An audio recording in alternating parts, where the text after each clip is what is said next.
The Path is a teaching series sponsored by World Missionary Evangelism. We hope that this series will deepen your knowledge and walk in our Lord Jesus Christ. Here's your host, John Cathcart. Well, in the last program, we were dealing with a silly idea that Paul may have read and studied corrupt Greek literature in order to know something about Greek society. That idea is so stupid, it's unbelievable. Paul grew up in Tarsus. He saw it every day. He didn't need to read books about it. And the Jews were so scrupulous that some of them held concerning the books of the hagiographer, such as, for example, the book of Esther, that they were dubious reading. And the Jews were not allowed their young people to open the Song of Solomon before the age of 21. And nothing can be more certain than that, as Paul describes himself, a Pharisee of the Pharisees, even though his boyhood had been spent in heathen Tarsus, he would not have been allowed to read, barely even allowed to know the existence of some of the sweetest and soundest of Greek letters, even of these. But can anybody who has read Paul really believe that he ever studied Homer or Aeschylus or Sophocles, Greek writers? If he had done so, there would be some touch or trace or reminiscences or allusions to epic or tragic poetry in the epistles written at Athens and at Corinth. And had Paul been a writer of Aristotle, he would not have argued in the style he adopts in his epistles to the Romans and the Galatians. And had he been a reader of Plato, the 15th chapter of the first epistle to the Corinthians would have carried in it some allusion to the splendid guesses of Phaedo. Paul's Greek is not the Greek of the Atticists, nor is his rhetoric the rhetoric of the schools, nor his logic the logic of the philosophers.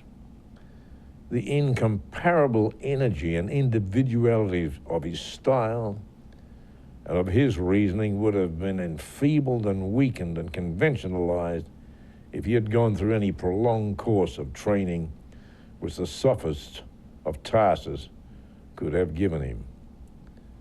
Well, so far we have tried to trace in detail, with the aid of Paul's writings, the degree and character of those influences which were exercised on his mind by the early days he spent at Tarsus, modified or deepened as they must have been by long exposure to the heathen and by converts from heathendom some years later. Well, we've already seen abundant reason to see that the impressions which Paul received from Hellenism or the Greeks were really comparatively superficial and fugitive, while those of his Hebrew training and nationality worked deep among the very bases of his life. I mean, if you read Pauline epistles, you're getting tones and traces of Greek stuff. You are getting strong Hebrew roots are being exposed. And it's this Hebraic side of his character, so important to understanding his life and writings, that we need to trace and to estimate. That Paul was a Roman citizen, that he could go through the world and say in his own defense, when needed or possible, civis Roman sum, I am a Roman citizen, is stated so distinctly and under circumstances so manifestly probable that the fact stands above all doubt. You know, you must realize that Roman citizenship was a rare honor. And you remember the story in the book of Acts where Paul said he was freeborn. And the Roman that was questioning him said, You know, with a great price, I obtained this liberty of being a Roman citizen. And Paul said, yeah, but I was freeborn. Well, it is a fact that Paul was a Roman citizen.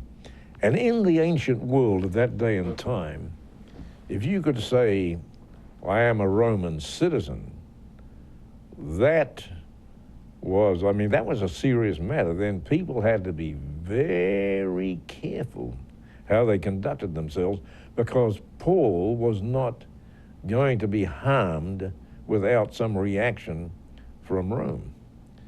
Now, there are some curiosities about the fact that Paul was a Roman citizen. I mean, this is unusual. Now, it's true that if Paul was a free-born Roman citizen, his civil rights, as established by the Lex Portia, a Roman law, a code, must, according to his own statement, have been violated 8 times by the time he wrote the second epistle to the Corinthians. And there was a 9th violation of Paul's rights as a Roman citizen that were only prevented by his direct appeal, by saying he was a Roman citizen. Well, 5 of these violations of his rights were Jewish scourgings.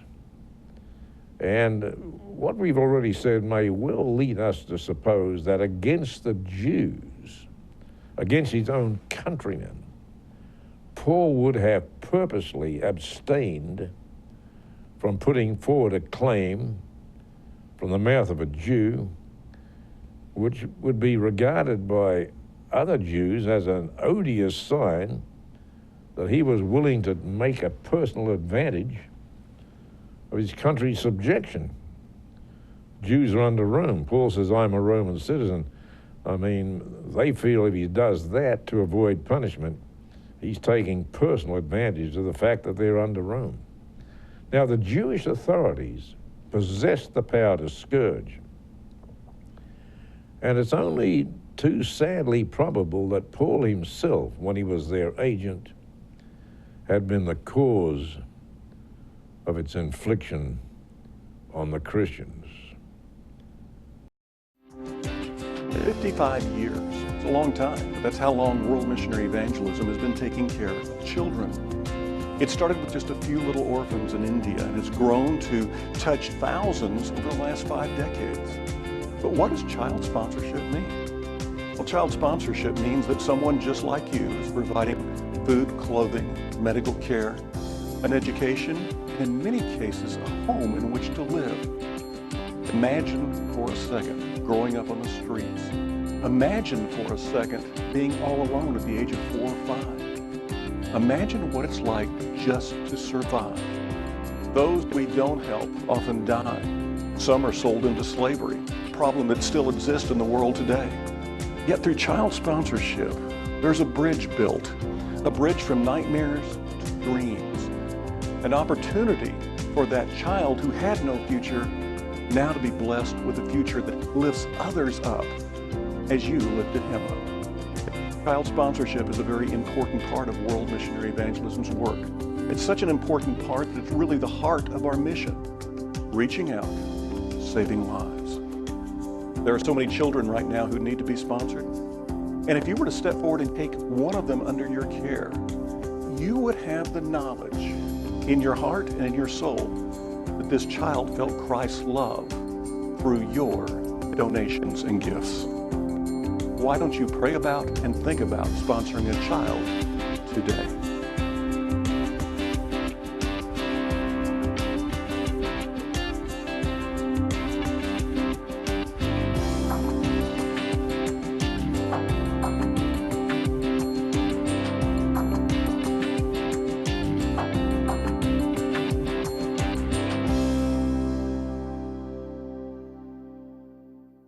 Well, in the last section, we were noting the very significant fact that Paul was a Roman citizen, and that his rights as a Roman citizen were violated 8 times. That was a serious business in the ancient world.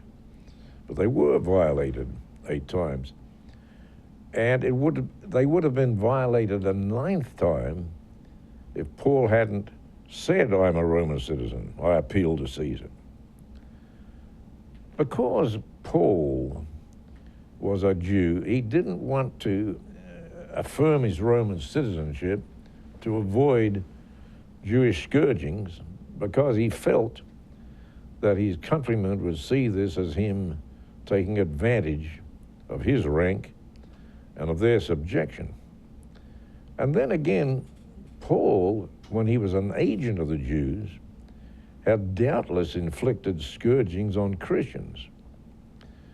And for this reason, he would have felt a strong additional reason for abstaining from the plea, which would have exempted him from the authority of his countrymen. And we can see in this a hitherto unnoticed trait of Paul's natural nobleness. Now, as to the Roman scourgings, it is clear from the author of the Acts, though well aware of the privileges which Roman citizenship entailed, he was also aware that, on turbulent occasions and in remote places, that plea might be summarily set aside in the case of those who were too weak or too obscure to support it. And indeed, that did happen. And if under the full glare of publicity in Sicily, where the rights of Roman citizenship were rare, Verres could contemptuously ignore them, in a sense more revolting to the Roman sense of dignity that scourging was, then very little difficulty remains in reconciling Paul's expression. Even though he's a Roman citizen, we can understand and reconcile the fact that he could say, 3 times I was beaten with rods, with the claim that he put forth to the praetors of Philippi and to the Heliarch at Jerusalem. Now, how Paul's father, see, Paul said I was freeborn, how Paul's father or grandfather obtained the highly prized distinction of being a Roman citizen, we simply don't have any way of knowing. It certainly did not belong to anyone simply because they were a citizen of Tarsus. For if so, Lysias at Jerusalem, knowing that Paul came from Tarsus, would have also known that he had the rights of a Roman. But Tarsus was not what the Romans called a colonia or a municipium. It was only a free city. And this privilege bestowed on it by the Emperor Augustus did not involve any claim to citizenship. Now, it's been speculated that the franchise, the Roman citizenship, may either have been purchased by Paul's father or obtained as a reward of some services of which we find no trace in the scriptures. Now, when Cassius, the Roman Cassius, punished Tarsus by a heavy fine for having embraced the side of Mark Antony against the Emperor Augustus, it is said that many Tarsians or citizens of Tarsus were sold as slaves in order to pay the debt. And one conjecture is that Paul's father in his early days may have been one of these and may have been emancipated and then presented with citizenship during a residence at Rome. The conjecture is possible, but the bottom line is we simply don't know how Paul's father or grandfather became a Roman citizen. And at any rate, this Roman citizenship is not in any way inconsistent with Paul's constant claim to the purest Jewish descent, nor, interestingly, did it appreciably affect his character. This is interesting. He's a Roman citizen, but being a Roman citizen does not affect his character. Doubtless the father of Paul may have been glad that his son possessed an unalienable right, transmittable to his son, which would protect him from many of those perils which were only too possible in those days and times. But the fact that Paul was a Roman citizen made no difference in the training which his father gave to the young Paul, or in the destiny which his father marked out for him. And that training, as we can clearly see, was the standard, ordinary training of every Jewish boy. And it has been said that the prejudices of the Pharisaic house surrounded his cradle. Paul's Judaism grew like the mustard tree in the gospel, and intolerance, fanaticism, national hatred, pride, and other such passions built their nests among the branches of his tree. Now, Paul, at the age of 5, would begin to study the Bible with his parents at home. And even earlier than this, he would doubtless have learned the Shema and the Hallel, which we call Psalms 113 to 118. He would have learned them in whole or in part. At 6, he would go to his vineyard. Well, that's what the rabbis call their schools. They call it the vineyard. At 10, he would begin to study those earlier and simpler developments of the oral law, which were afterwards collected in what is called the Mishnah. At 13, he would, by a sort of confirmation, to use a Christian term, become a son of the covenant. And at 15, he would be trained in yet more minute and burdensome requirements. At 20 or earlier, like every Orthodox Jew, he would marry, and during many years he would be ranked among the pupils of the wise and be mainly occupied with the traditions of the Jewish fathers of the faith. At the heart of everything world missionary evangelism does is reaching out and saving the lost through sharing the gospel of Jesus Christ. We do this through native missionaries. Right now, we have many native missionaries who need sponsors. That's right, partners just like you, who will help them become full-time workers for Christ. That provides this native missionary with the ability to give his life full-time to gospel outreach. We also need Bibles. That allows us to share the word with those we reach in the mission field. If you would like to either sponsor a native missionary or provide the gift of Bibles,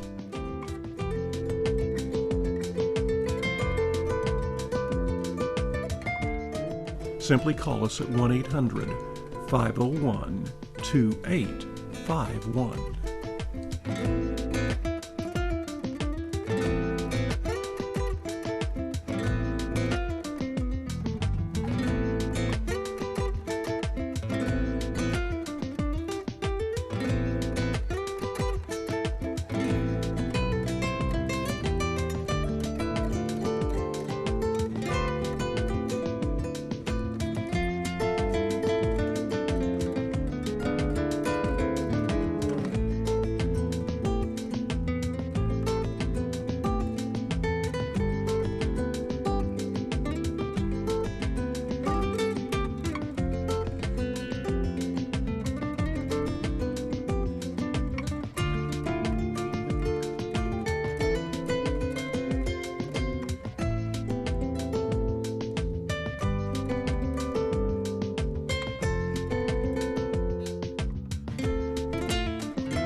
Well, it was with studies and habits, like we have just described in the last section, that the young Saul of Tarsus grew up to at the age of 13, which was the age at which a Jewish boy, if he were destined to the position of a rabbi, entered the school of some great master.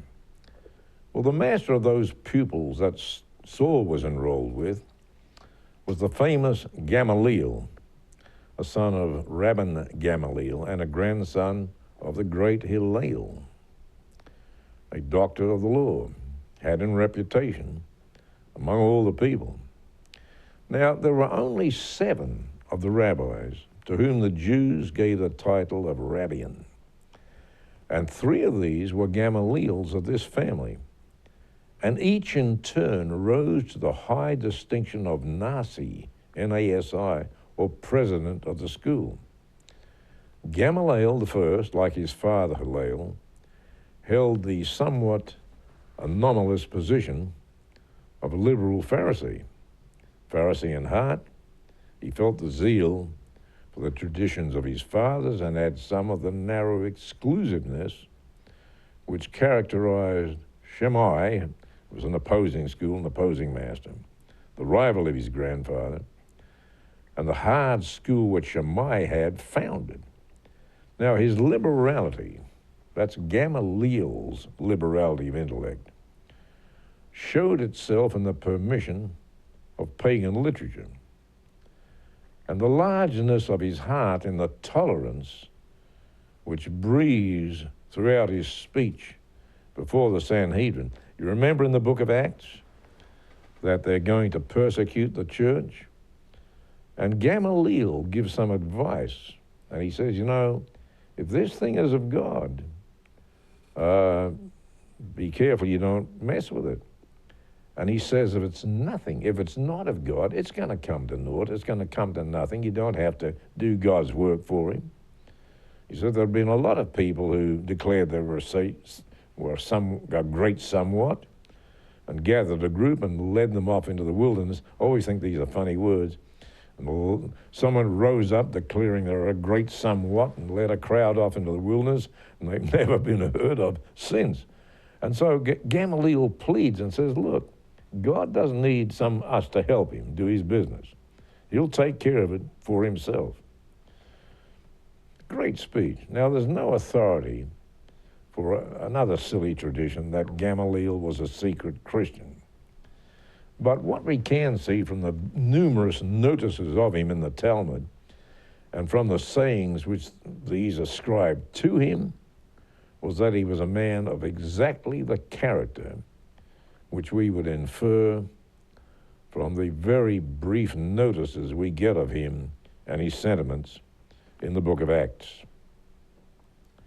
Now, in both sources, Talmud and the book of Acts, we see a humane, thoughtful, high-minded, and religious man, a man of sufficient culture to elevate him above the vulgar passions, and a man of sufficient wisdom to see, to state, and to act upon the broad principles that hasty judgments are liable to error, that there is a strength and a majesty in truth which needs no aid from persecution, that a light from heaven falls upon the destinies of man, and that by that light God shows all things in the slow history of their ripening.